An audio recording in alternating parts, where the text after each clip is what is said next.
Janar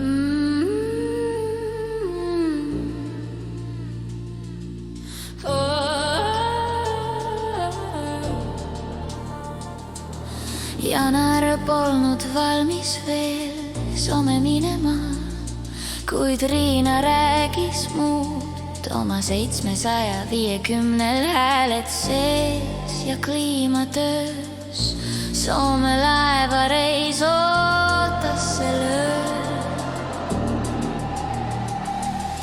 Janar ringi tormab, vahet pidamata, siiski õnneks märkab päev Paudotransis läbi saanud. Järgmine tööpäev TikTokis ongi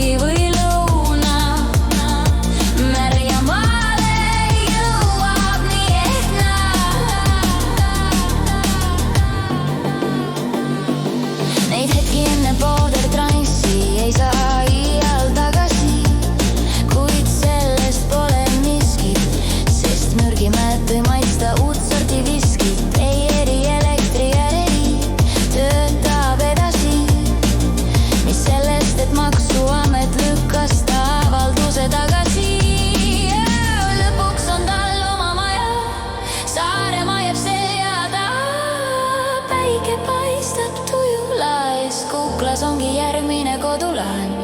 Bemari võtmed pagasnikust poetan.